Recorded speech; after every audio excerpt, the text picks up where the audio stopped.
할렐루야. 예수님 부활하셨습니다. 우리 옆에 분하고 인사할 때요, 한번 그렇게 인사했으면 좋겠습니다. 부활의 기쁨이 함께 하기를 바랍니다.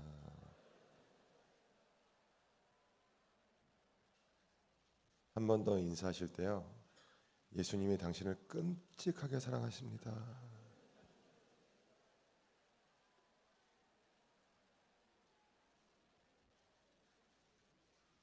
네, 요한복음 16장 16절부터 33절까지 말씀. 요한복음 16장 16절부터 33절까지 저와 여러분이 한 절씩 교독하겠습니다. 조금 있으면 너희가 나를 보지 못하겠고 또 조금 있으면 나를 보리라 하시니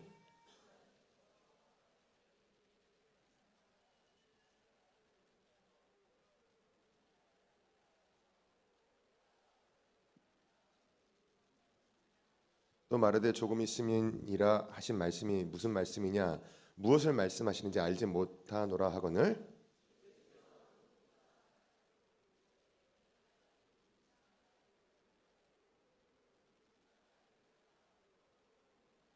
내가 진실로 진실로 너희에게 이르노니 너희는 곡하고 애통하겠으나 세상은 기뻐하리라. 너희는 근심하겠으나 너희 근심이 도리어 기쁨이 되리라.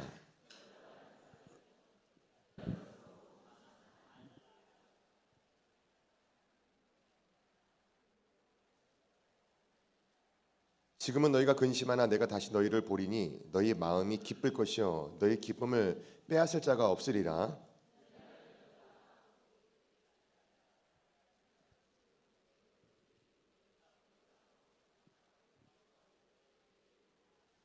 지금까지는 너희가 내 이름으로 아무것도 구하지 아니하였으나 구하라 그리하면 받으리니 너희 기쁨이 충만하리라.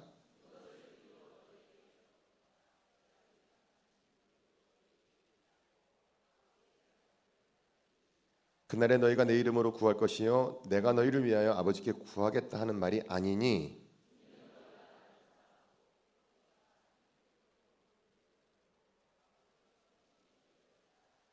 내가 아버지에게서 나와 세상에 왔고 다시 세상을 떠나 아버지께로 가노라 하시니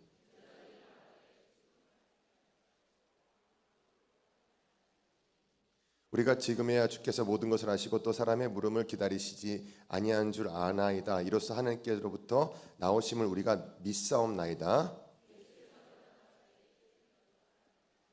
보라 너희가 다 각각 제 곳으로 터지고 나를 혼자 둘 때가 오나니 벌써 왔도다. 그러나 내가 혼자 있는 것이 아니니 아버지께서 나와 함께 계시느니라. 이것을 너희에게 이르는 것은 너희로 내 안에서 평안을 누리게 하려 함이라. 세상에서는 너희가 환난을 당하나 담대하라. 내가 세상을 이기었노라. 아멘. 오늘은 우리 기독교 신앙의 가장 핵심이 되는 부활 신앙의 출발점이 되는 날입니다. 이날 오늘 봉독해드린 요한복음 16장 16절에서 33절까지의 말씀을 가지고 내가 세상을 이기었노라 이렇게 함께 은혜를 나누려고 합니다. 부활 신앙이 뭘까요? 부활 신앙은 말 그대로 죽었다가 살아나는 신앙입니다. 죽었다가 살아났다. 모든 것을 극복하는 신앙입니다. 우리는 이 신앙을 위해서 부름을 받았다는 거예요. 그러면 무엇에 대해서 죽고 무엇에 대해서 살아야 되는 걸까요? 이게 중요하죠. 그죠? 그냥 죽었다가 살아야 됩니다. 다 죽으시면 어떡해요? 그러니까 무엇에 대해서 죽고 무엇에 대해서 살아야 되는가? 이거를 우리가 한번 정확하게 알아보아야 됩니다. 지난주에 진주에서 있었던 일이었죠. 어떤 조현병 환자가 방화를 일으켜갖고 애매한 주민들이 피해를 입는 일이 있었습니다. 신문 보셨죠? 뉴스 보셨죠? 굉장히 안타까운 일이었습니다. 저는 이 방화 사건을 볼 때 이런 큰 사건을 볼 때마다 제 기억 속에서 잊혀지지 않는 사건이 하나 있어요. 이게 뭐냐 하면 벌써 16년이 지났지만 잊혀지지가 않습니다. 2003년 2월 18일 대구에서 있었던 일이었습니다. 대구 지하철 참사였죠. 그 사건을 지켜보던 전 국민의 마음이 충격과 슬픔에 잠겼던 사건이었습니다. 총 사고 피해자가 국립과학수사연구원에서 마지막 발표한 게 194명이었죠. 당시 신생아 유골이다 이렇게 발견됐던 유골이 있었어요. 그런데 그 신생아 유골이 아니라요 어른인데 그 화학물질에 타면서 갑자기 쫙 쪼그라들어갖고 그렇게 줄어들었다 이런 발표도 있었습니다. 그리고 이 사건의 그 유족들에 대한 이야기 남아있는 유족들에 대한 이야기를 보면요 눈물을 흘리지 않을 수가 없었죠. 그중에 경북 영천시의 농촌마을의 삼남매와 시어머니에 대한 이야기가 하나 있었습니다. 당시 사건 있었던 날에 이제 이런 종류의 이야기들은 이제 본인 이름을 안 쓰고 가칭을 쓰죠. 엄마였던 박정순 씨하고 딸이었던 수미가 있었습니다. 그 박정순 씨가 자기 시어머니에게 급하게 전화를 했어요. 전화를 해갖고 어머니 애들 좀 부탁할게요. 나는 죽지 않아요. 제발 부탁할게요. 그 급박하게 막 불타는 모습을 보면서 마지막으로 해야 될 일, 아이들 좀 부탁할게요. 전화를 한 거예요. 이 급박한 상황 가운데서 이 전화를 하면서 아이들 삼남매의 얼굴을 쭉 떠올렸겠죠. 어떤 아픔이 있었을까요? 그 여인에게. 이거보다 더한 슬픔이 있을까요? 불치의 병이 아닌데 내가 지금 원하지 않고 아무 예상도 못했는데 갑자기 죽게 생겨서 아이들에게 작별 인사도 못했는데 그 아이들을 어머니에게 시어머니에게 맡겨야 된다는 그 전화를 하는 마음. 그리고 나서 저는 죽지 않아요 이런 말을 남겼는데 결국에는 한 줌의 재가 돼서 돌아왔다는 겁니다. 남편은 사건이 있었던 그 해 전해에 IMF를 당해갖고 실직한 다음에 너무 실망되었고 그냥 그 전에 이미 돌아가셨어요. 이 여인이 혼자서 삼남매 키워보겠다고 그리고서 나와갖고 열심히 일을 하다가 이런 일을 당한 거예요. 얼마나 슬픕니까? 그래갖고 이 사건의 엄마가 이렇게 됐다는 걸 아이들한테 알려야 되잖아요. 근데 아이들한테 어떻게 알려야 되는지 아무도 얘기를 못하는 거예요. 어른들이. 그때 고모였던 엄미순 씨가 용기를 내서 큰딸 7살이었던 수미를 데리고 병원을 갑니다. 그래갖고 유품을 확인하게 해요. 딸이 아이가 보고 이거 엄마 삔 맞는데? 다 새까맣게 탔네? 그리고 나서 청바지를 보면서 아마 생활이 어려워서 접어서 입었었나 봐요. 엄마 청바지 맞는 것 같은데? 접혀있네? 병원을 가자 그러는데 아이가 안 간다 그랬대요. 무서워서 안 간다 그랬대요. 뭔가를 예상했나 봐요.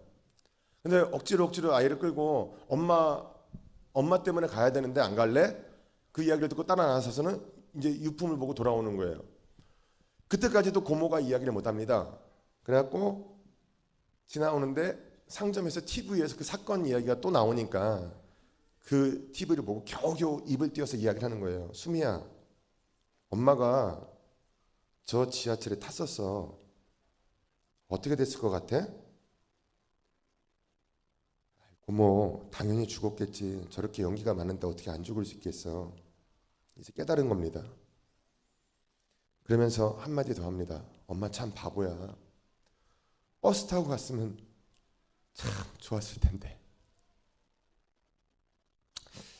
그리고는 집에 가서 아이가 엄마가 쓰던 방을 들어가고요. 이불을 뒤집어 쓰고 한참 우는 거예요. 그리고서는 눈이 빨개 자꾸 나옵니다.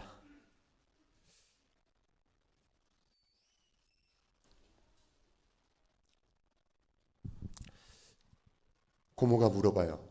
수미야 울었어? 그랬더니 이 아이가 대답을 해요. 나 안 울었어. 내가 울면 할머니도 울고 동생들도 울잖아.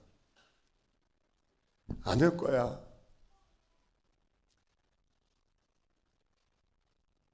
여러분 이 유족들의 마음 생각해 보셨습니까? 사랑하는 가족을 앞서보낸 그 마음 아시죠? 그것을 어떻게 표현할 수 있을까요? 표현할 수 없는 슬픔입니다. 이 사건을 낸 범인은 그 당시에 57살이었던 김대한이라는 사람이었어요. 이 사람은 뇌졸중으로 쓰러진 다음에 자기가 반신부수가 된 것 때문에 이 사회에다가 증오심을 품고 나가갖고 혼자 죽기 싫어서 당시에 송현역 주유소에서 휘발유를 구입해갖고 불을 붙이고 지하철 안에다 던졌다는 거예요. 아무리 본인이 장애인이 된 것이 억울해도 그 분풀이로 무고한 시민을 죽여서 되겠습니까? 오히려 죽어야 될 사람은 영원히 병들어버린 이 사람 아닌가요? 저는 이 사건을 보고 정작 죽어야 되는 사람은 죽지 않고 아깝고 무거운 사람들이 죽었구나. 멀쩡히 살아서 사고를 재현하는 그 사람의 모습을 보면서 저 사람이 과연 지금부터는 제정신을 차리고 살까? 지금부터는 저 마음 가운데 세상을 향한 증오심을 갖는 것이 아니라 자기 스스로가 얼마나 큰 죄인인지를 알까? 그러면서 예수님의 죽음을 생각해 보았습니다. 예수님은요, 아무런 죄 없이 죽음을 당하셨죠. 예수님 그야말로 의인 중에 의인 아닙니까? 흠이 전혀 없는 분 아닙니까? 단 1분도 자신을 위해서 살지 않으셨어요. 단 한순간도 자신의 편안함을 생각하지 않으셨어요. 단 한순간도 정의를 잃지 않으셨던 그분이 억울한 죽음을 당하셨지 않은가? 누구 때문에? 나 때문이구나. 정작 죽어야 될 사람은 이 배목사인데 오늘 예수님이 십자가에 달리셨구나. 제 자신을 포함해서요, 인간은요, 사람은요, 마음의 문을 열고 보면요, 어쩌면 쓰레기보다 더 더러운 생각들을 하기도 합니다. 독사보다 더 독한 생각도 하기도 합니다. 근데 이 짧은 인생을 살면서 예수님이 보시기에 너무 한심한 순간을 보낸 사람들이 바로 나 자신이 아니었는가? 정말 우리 주님이 자식이니까 버리지 않으셨지, 버림받아도 마땅한 인간이 바로 나 아닌가? 나를 위해서 십자가의 형벌을 당하셨는데 이 고난 주간을, 이 기간을 나는 어떻게 보내고 있는가?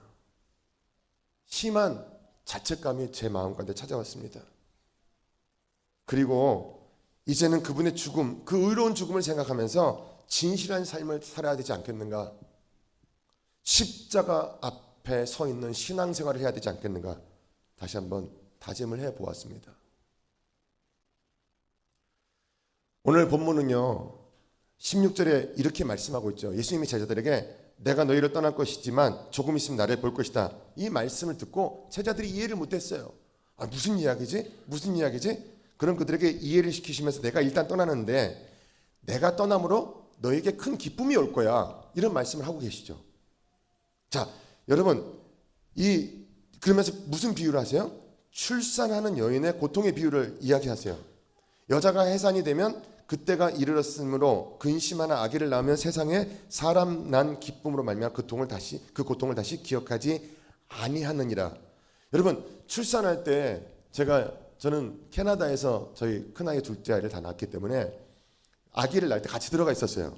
미국이나 캐나다는 그러잖아요. 그때 의사가 그런 이야기를 하더군요. 조금만 참으시면 지금 고통이 다 잊혀질 겁니다. 산모에게 그러더라고요. 그런데 실제로요, 제 아내를 보니까 10달의 고통을 다 잊을 만큼 자녀를 딱 안고 보면 그 기쁨이 찾아오더라는 것이죠. 그런데 예수님께서 제자들을 떠나시면서 하신 말씀이 그만큼 큰 기쁨, 앞에 있었던 고통, 어려움들을 다 이길 만한 큰 기쁨이 올 것이다. 이 말씀을 하고 계시는 거예요. 그리고 28절에 내가 아버지께로부터 왔으니 아버지께로 돌아가는데 그때부터 너희가 내 이름을 대고 기도하면 내가 그대로 행할 것이다. 그래서 이 제자들이 막 기쁨에 찼어요. 그런데 32절에 보니까 뿔뿔이 다 흩어졌다는 이야기입니다. 모든 고통을 잊을 만한 그 기쁨이 무엇이었는데 이 제자들이 이해를 못했을까요? 오늘 여러분들만큼은 그 기쁨을 이해할 수 있게 되길 바랍니다. 그러면 이 말씀의 뜻이 무엇일까요? 먼저 첫째로 세상을 이긴 이김은 죄인을 위한 무고한 주님의 십자가형을 당하심으로 시작한다 해서 출발해야 돼요. 자, 같이 하실까요? 세상을 이긴 이김은 죄인을 위한 무고한 주님이 십자가형을 당하심으로 시작합니다. 자, 여기서부터 출발해야 돼요. 자, 우리 모두가 의인으로서 출발하면 이 십자가 신앙은 접근할 수가 없어요. 자, 우리 모두는 죄인입니다. 저도 죄인입니다. 이 배목사도 이 속에 마음을 다 열고 여러분이 보시면 실망해서 설교 못 들어요. 다 죄덩어리예요. 속에 막 다 들어있어요. 시커멓게 들어있어요. 자, 그걸 누가 이야기하고 있냐? 성경이 이렇게 이야기하고 있어요. 로마서 3장 10절입니다. 다 같이 봉독합니다. 기록된 바 의인은 없나니 하나도 없으며 깨닫는 자도 없고 하나님을 찾는 자도 없고. 성경이 분명히 이야기했어요. 의인 없다 그랬어요. 없다 그랬어요. 그리고 그 결과는 로마서 6장 23절입니다. 죄의 삭은 사망이라고 그랬어요. 그렇습니다. 그래서 고린도후서 5장 10절에 어떻게 된대요? 우리가 다 그리스도의 심판대 앞에 서서 행한 대로 심판을 받는다. 이게 출발점이어야 된다는 거예요. 그런데 우리는 이것을 별로 생각하지 않습니다. 거의 생각하지 않습니다. 왜냐고요? 생각해 보세요. 여러분 운전하다가요, 내가 탁 80km 써 있는데 95km로 쌩 달렸어요. 그런데 달리자마자 옆에 보니까 경찰차가 있어요. 얼마나 마음이 두근반세근반 합니까? 그 모습, 하나님 앞에서 내가 죄인된 모습을 가지고 살아가면 사실은 두근반세근반하는 모습으로 살아가야 되는데 그런 모습이 없어요. 여러분 예수님을 만난 감격적인 순간이 없고 동행하는 은혜가 없기 때문에 우리의 삶 가운데 죄인된 의식이 없고, 그런 의식이 없다가 보니까 어떤 뭐 조직을 따지고 뭘 따지고 뭐 이런 걸 이야기를 하는 거예요. 예를 들어서 교통사고를 당했다고 예정을 해보세요. 이제 예를 들어서, 자 그러면 차가 엉망으로 망가졌는데 우리가 차에다가 보험을 들잖아요. 보험회사에다 연락하면 어떡하죠? 와서 다 알아서 해줘요. 그리고 담당자를 만나서 사건을 이야기하면 해결을 받을 수도 있습니다. 인생도 마찬가지예요. 사람들이 내가 지금 망가진 사람이라고 생각을 하고 죄인된 사람이라고 생각을 하고 이것을 어떻게 고치지? 누가 고쳐주실 수 있지라고 답을 알면, 지금 우리를 누가 고쳐주실 수 있으세요? 예수님이 고쳐주실 수 있는 거예요. 답을 알면, 그러면 지금과 같이 하고 있지 않는다는 거죠. 그런데 우리의 모습이 어때요? 어떨 때가 많이 있습니까? 내 문제를 내 문제가 있지, 이거 고쳐야 되겠지, 내가 왜 이렇게 망가졌지, 예수님 나 좀 고쳐주세요라는 모습으로 나오지 않고, 그런 신앙으로 나오지 않고 뭐 조직이 어떻건 따지고 뭐 이런 가운데 무슨 생각을 합니까? 내가 이렇게 한 것은 잘못한 것이 없는데 저 사람 때문에 저랬어. 가정에서도 뭐라 그래요? 너 때문에 이랬어. 자꾸 핑계대고 투사를 대는 거예요. 투사하는 거예요. 여러분 그래서 우리의 이 마음이, 이 말씀이 의인은 없대 하나도 없다, 이런 이야기를 하는 겁니다. 이 말씀에 의지해서 이 죄인 우리가 다시 한번 예수님이 보시기에는 의인은 없구나, 나는 아무리 잘해도 일단은 죄인이구나 라는 마음을 가지고 일단 주님 앞에 서야 된다는 거예요. 인정하기는 싫지만 우리는요 물질을 주님보다 우위에 둘 때가 있습니다. 그렇죠? 인정하기 싫지만 우리가 주님보다 명예를 더 우위에 둘 때도 있습니다.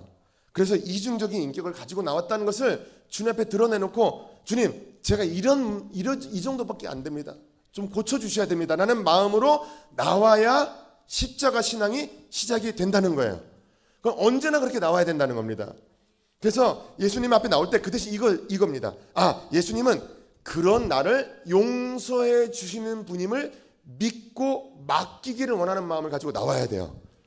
내가 나올 때 이 죄인인데 그런데 나를 용서해 주실 분임을 알고 믿고 맡기기를 원하는 것, 진실된 자아됨의 인정과 고백을 통해서 주님이 우리를 만나 주시는 거예요. 그러면 우리가 그렇게 나와서 우리의 죄를 고백하는 순간에 우리의 죄를 대신 져 주신다는 거죠. 그 누구도 어느 것도 대신 지어줄 수 없는 죄를 예수님이 져 주신다는 거예요. 대신 지어 주신다는 거예요. 여러분 현대 산업은요, 선대는요 이 산업 문명에 중독이 되어서 자아 상실에 빠져 있다, 이런 이야기를 합니다. 그래서 예수님의 십자가를 생각하지 않습니다. 롤로메이라고 하는 심리학자가 있었어요. 이 사람이 자아를 잃어버린 현대인이라는 책을 썼어요. 거기서 보면 현대인들은요 산업 문명에 중독이 돼갖고 자아 상실에 빠져 있다.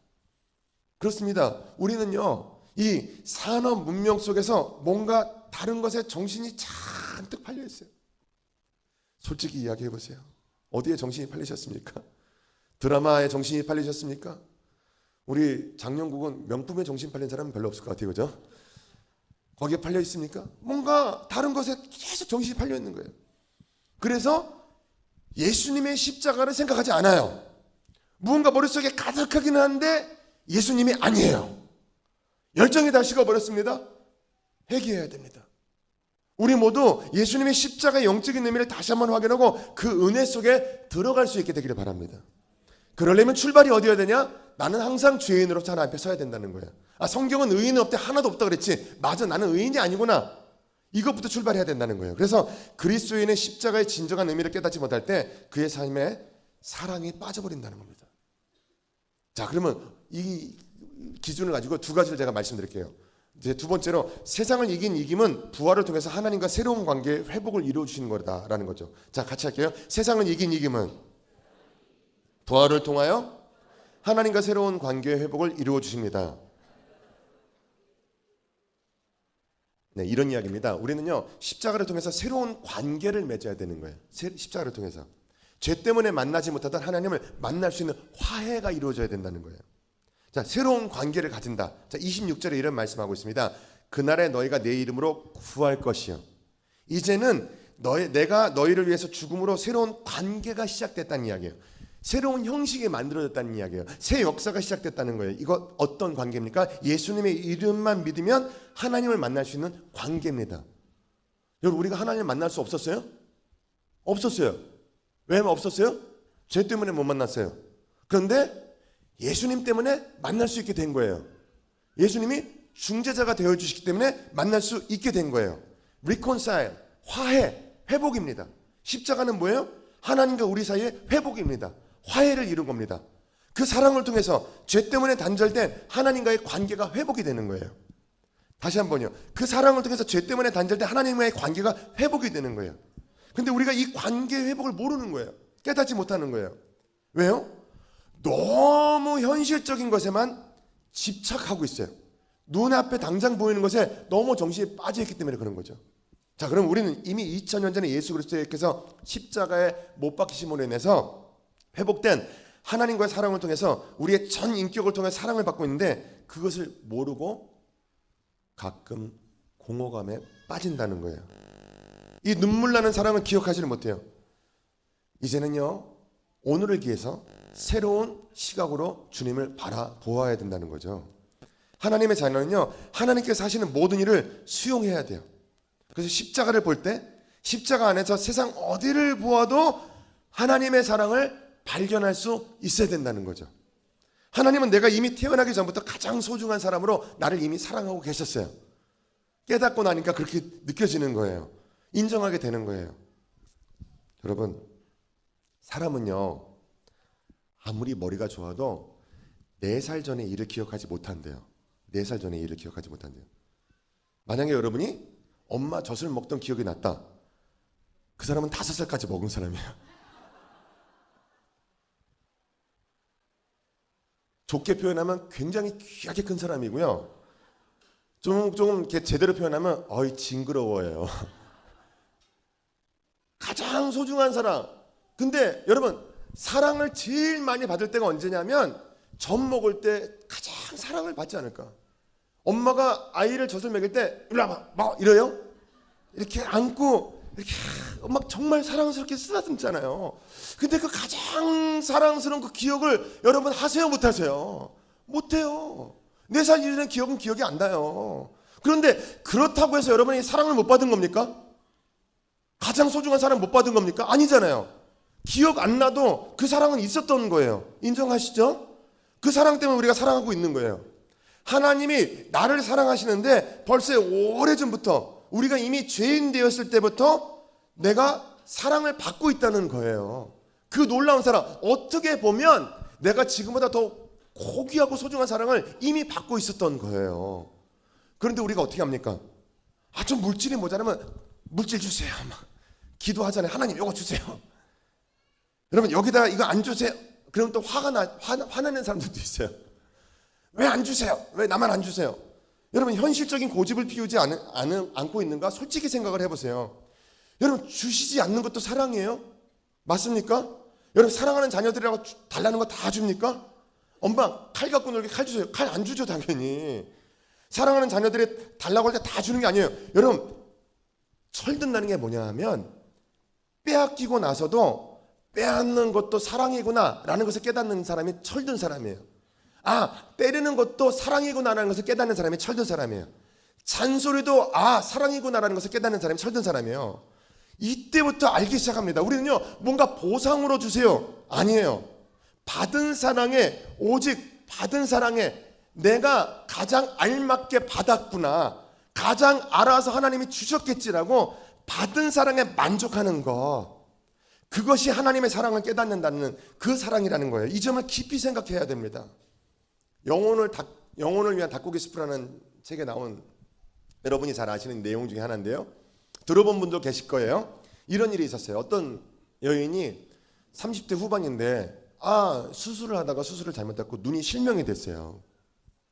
수술하고 나서 너무 실망되는 삶을 살고 있는데 1년을 지나고 나니까 도저히 안 되겠다. 직장을 찾았어요. 근데 미국은 여러분이 아시는 것처럼 이 장애인들이 일할 수 있는 가능성이 많이 있습니다. 그래서 이제 취직을 했는데 집에서 가까운 곳이죠. 단순한 작업을 위해서 가는 건데 남편이 군인이에요.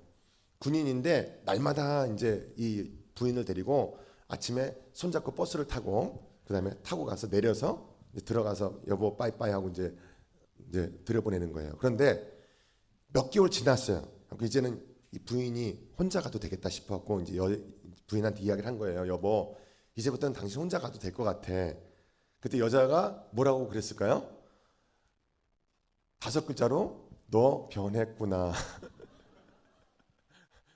보통 여자들이 그렇게 얘기하면 그래 나도 이제 혼자 다닐게 이러지 않습니다. 막 따집니다. 네가 사랑이 식었구나 확 이럽니다. 이거를 더 줄여서 3자로 줄이면 인간아 이럴 수도 있어요. 하고 이제 그랬더니 이 남편이 아니야 여보 아니야 내가 생각 잘못한 것 같아 다시 그냥 당신이랑 같이 갈게. 그랬더니 이 여자가 이미 이제 여자가 삐쳤어요, 그죠? 하고 됐다고 나 혼자 갈 거라고 걱정하지 말라고. 진짜 혼자 갈 거라고 속으로는 안 그러면서 하고 이제 계속 얘기를 하니까 남자가 알았다고 이제 얘기하고 갔는데 하고 혼자 다니는 것 같았어요. 근데 어느 날 그 운전기사가 이야기를 해주는 거예요. 버스 운전하시는 분이 야 아주머니 참 복이 많으시네요. 그랬더니 이분이 뭐가 복이 많아요? 난 눈도 안 보이고 수술하다 이렇게 눈이 다쳤는데요. 그랬더니 아닙니다. 아주머니가 버스에서 내리셔서 사무실에 들어갈 때까지 저 바깥에서 잘생긴 군인 남자가 매일같이 지켜보고 있습니다. 그리고 당신이 들어갈 때 뒤에서 손을 흔들고 있습니다. 그때 이 부인은 깜짝 놀랐어요. 이 남편은요 부인을 혼자 보내고 나서 사무실까지 따라와서 들어가는 것까지 보고 출근을 한 거예요. 이 부인이 이 사실을 알고 얼마나 많이 울었는지 모릅니다. 인간의 삶이 공허한 이유는요 사랑이 없어서가 아니에요. 우리가 공허한 이유는 사랑이 없어서가 아닙니다. 사랑은 있습니다. 로마서 5장 8절에 이렇게 말씀하셨어요. 같이 할까요? 우리가 아직 죄인 되었을 때 그리스도께서 우리를 위하여 죽으심으로 하나님께서 우리에 대한 자기의 사랑을 확증하셨느니라. 사랑이 없어서가 아니라 느끼지 못하기 때문에 공허한 마음을 갖는 거예요. 느끼지 못하기 때문에 이미 2000년 전에 하나님과의 관계를 위해서 십자가에서 예수님께서 못 박히시고 돌아가셨어요. 그리고 부활하셨어요. 사랑을 확증해 주셨어요. 지금 내가 그 사랑을 받고 있다는 거예요. 그러나 내가 사랑을 받아들이지 않고 있는 것뿐이겠죠. 이미 내 주변에는 벌써 사랑으로 충만한 거예요. 하나님은 나를 위해서요 가장 소중한 눈길로 나를 항상 언제나 바라보고 계시다는 거예요. 그런데 우리에게 그 사랑적인 기본적인 요소가 없어서 받아들이지 못하는 거예요. 내가 받아들이지 못하는 거예요. 그러나 철들기 전부터 깨닫기 전부터 우리를 바라보고 계시는 하나님의 사랑이 있었다는 거죠. 우리가 힘들 때 어려울 때 우리를 지켜보는 사랑이 있었다는 거죠. 그런 찬양 있죠. 감사해요 깨닫지 못했었는데 내가 얼마나 소중한 존재라는 걸 태초부터 지금까지 하나님의 사랑은 항상 날 향하고 있었다는 걸. 여러분 항상 나를 향한 사랑은 있었습니다.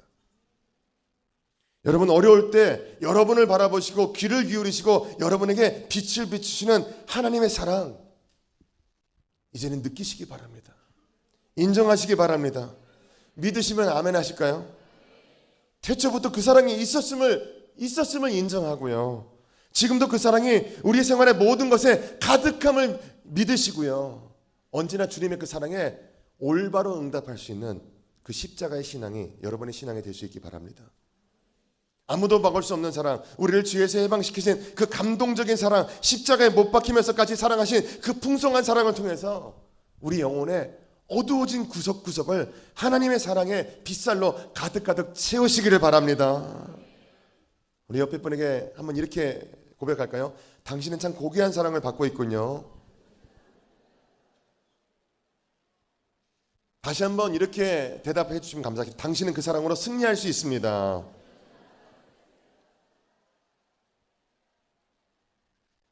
우리를 죄에서 해방시키신 그 감동적인 사랑, 십자가에 못 박히면서까지 사랑하신 그 풍성한 사랑, 그 사랑으로 여러분의 영혼을 가득 채울 수 있게 되기를 바랍니다. 이제 두 번째 건 뭐냐면요, 세상을 이긴 이김은 역전케 하신 하나님의 은혜라는 거예요.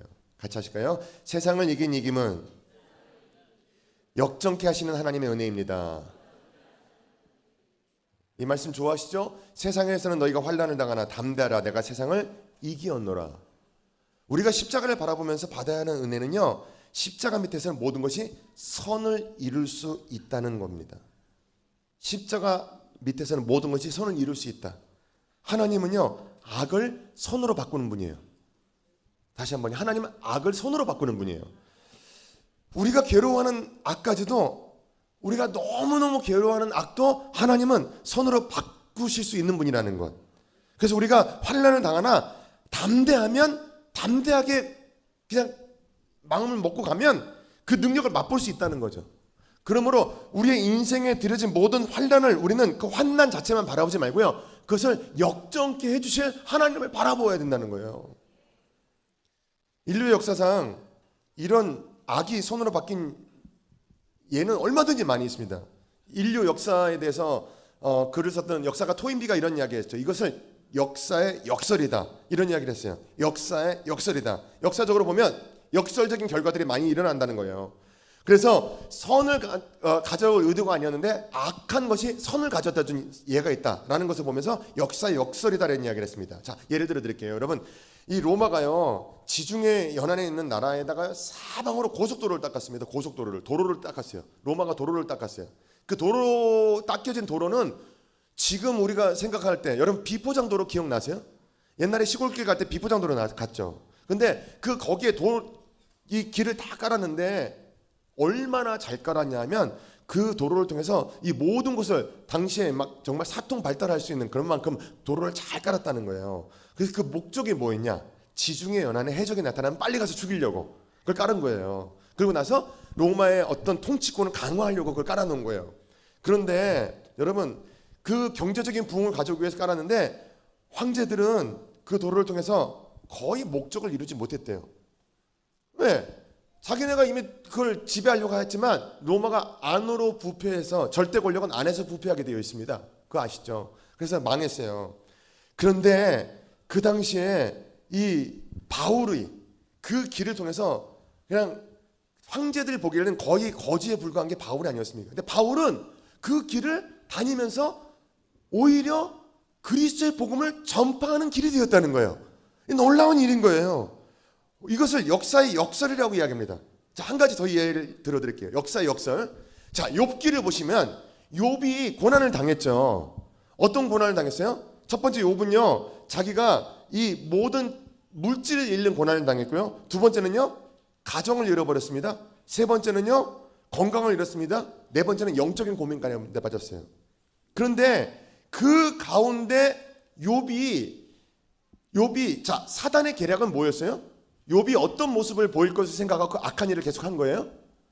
나 이제 하나님 안 믿어, 이러려고 계획을 하고 사단이 계속해서 뭐 물질도 잃게 하고 건강도 잃게 하고 가정도 잃게 하고 영적인 것까지 고민까지 하게끔 만들었는데, 근데 기독교 역사상 가장 깊은 신앙의 고백이 뭡니까? 나의 가는 길을 오직 그가 하시나니 그가 단련하시느냐 내가 정금같이 나오리라. 나의 길 오직 그가 하시나니 나를 단련하신 후에 내가 정금같이 나오리라. 가장 욥을 실망시키려고 만들었던 그 악한 사건이 욥의 신앙을 가장 고귀하고 가지는 신앙으로 만들어버리는 것, 하나님은 그렇게 역사하시더라는 거예요. 어떤 젊은 사람이 배를 탔습니다. 배가 파손됐습니다. 혼자서 겨우 살아나면서 무인도에 도착을 했습니다. 그래갖고 그냥 살려주세요 사인을 보내는데 그냥 뭐 잘 보이지가 않아요. 그래서 이제 겨울을 내야 되겠다 생각을 하고 불을 잘 피워갖고, 성냥이 있겠습니까? 불 한 번 붙이기 얼마나 힘들겠습니까? 불씨를 잘 보관했는데, 이게 웬일입니까? 그냥 잠깐 물고기 좀 잡으러 갔다 왔더니 움막이 다 타버렸어요. 산이 다 타버렸어요. 너무 실망돼 갖고, 하나님 이제 어떻게 살아는 겁니까? 죽으라는 겁니까? 다 울고불고 하다가 쓰러졌어요. 근데 저쪽에서 고동 소리가 들리기 시작합니다. 섬에 불이 탄 것을 알고, 저기에도 섬이 있구나. 멀리 지나가던 배가 그것을 본 거예요. 여러분, 내가 지어놓은 움막집이 불타버려야 구원의 길이 있다는 것을 우리는 모르죠. 기다리지 못하죠. 내가 소중히 여기는 것이 불타버릴 때 소망의 길이 있다는 것도 우리는 모를 때가 많이 있습니다. 하나님은 악을 선으로 바꾸는 분이시기 때문에, 지금 여러분이 악처럼 보이는 환난을 당하고 있습니까? 건강을 잘 관리하고 있는데 몸이 병이 드셨어요? 성실하게 살려고 하는데 사회 적응이 잘 안 되세요? 비즈니스를 하시는데 비즈니스에 계속 빚만 늘어납니까? 의롭게 살려고 하는데 악하게 사는 저 사람이 더 잘 사는 것 같으세요? 그래서 고통스러운 나날을 보내고 계십니까? 네, 모두가 악입니다. 우리 주변에 있는 것은 우리가 이해할 수 없는 악이 너무 많이 있습니다. 그런데 여러분 중에는 이런 악으로 인하여 날마다 현기증이 날 것 같은 상황 가운데 살아가더라도, 그러나 한 가지는 분명히 알아두시기 바랍니다. 우리의 한 생을 미리 작정하시고 섭리하신 하나님은 모든 결과를 다 알고 계시다는 것. 하나님은 섭리적으로 우리를, 인생을 다 우리가 맡기지 못하기 때문에 그렇지, 주님은 분명히 우리의 교만함을 다 꺾고 우리가 주님 품으로 돌아오면 주님은 우리를, 그 악을, 가장 슬픈 일을 선으로 바꿀 계획을 세워놓고 계시다는 것을 잊지 마시기 바랍니다. 이제 십자가를 바라보면서 여러분 마음껏 했던 욕심도, 의도, 교만함도 다 버릴 수 있게 되기를 바랍니다. 이 부활절이 되면 우리가 꼭 드린 찬양이죠. 주 달려 죽은 십자가, 우리가 생각할 때에 세상에 속한 욕심을 헛된 줄 알고 버리네. 내 마음을 가장 괴롭히는 그 일조차도 헛된 일임을 알고 십자가 앞에 내려놓을 수 있다면, 모든 것을 십자가 앞에 내려놓을 수 있다면, 그리고 보혈로 다시 나의 식어버린 마음을 뜨겁게 달굴 수 있다면, 바로 그때 오늘도 살아서 역사하신 하나님께서 여러분 주변에 있는 모든 악을 선으로 바꾸어 주실 것입니다. 오늘도 살아계신 그 예수님, 모든 악을 합력하여 선을 이루시는 주님, 그 주님을 바라보면서 역전의 은혜를 받는, 역전의 은혜를 생각하며 저 십자가를 바라볼 때마다 그 역전의 은혜를 다시 한번 여러분 마음가운데 품고 나갈 수 있게 되기를 바랍니다. 우리 옆에 분에게 인사하실 때, 당신은 역전하는 은혜를 받은 사람입니다. 역전해서 승리하시기 바랍니다. 말씀의 결론을 맺겠습니다. 오늘 본문의 말씀을 보면서 예수님의 최후의 승리의 말씀을 듣습니다. 예수님의 죽으심의 목적을 깨닫게 됩니다. 그것은 세상을 이긴다는 것이었습니다. 그 승리는 현세적이고 본래적인 승리입니다. 영적인 승리이고 도덕적인 승리이고 실존적인 승리입니다. 내가 세상을 이겼노라고 선포하십니다. 사랑하는 성도 여러분, 여러분의 인생의 짐은 무엇입니까? 오늘 어둠을 빛으로 바꾸시는, 환난을 승리로 바꾸시는 이 예수님의 십자가의 은혜로 오늘 우리 모두에게 그 희망이, 소망이 넘치게 될 수 있기를 바랍니다. 우리의 가슴에 십자가로 인한 뜨거운 감격과 찬양으로 승리의 기쁜 삶을 살아가는 여러분들 되시길 주님의 이름으로 축원합니다. 다시 한번 이 계시의 말씀을 봉독해 드릴 때, 부활하신 예수님의 음성이 여러분의 가슴 가운데 들려줄 수 있기를 바랍니다. 이것을 너에게 이르는 것은 너희로 내 안에서 평안을 누리게 하려 함이라. 세상에서는 너희가 환난을 당하나 담대하라. 내가 세상을 이기었노라. 기도하겠습니다. 사랑과 은혜가 풍성하신 아버지 하나님, 그렇게 고귀하고 놀라운 십자가를 우리가 바라보고 그 놀랍고 고귀한 십자가의 은혜가 우리 가운데 있다는 것을 기억하게 해주시니 얼마나 감사한지요. 아버지 하나님, 공허한 마음 갖지 않게 해주시고 비교하는 마음 갖지 않게 해주시고 지금 내가 가장 큰 하나님의 사랑을 받고 있고 태초부터 받고 있었다고 하는 이 고귀한 이 사랑을 기억하게 해주셔서 주님이 주신 믿음을 가지고 우리 앞에 있는 이 가장 큰 고통과 아픔도 하나님은 손으로 바꾸실 것이라고 하는 이 믿음을 가지고 승리의 길을 향해 나갈 수 있는 우리 모두가 되어지게 하여 주옵소서. 예수님의 이름으로 기도드렸습니다.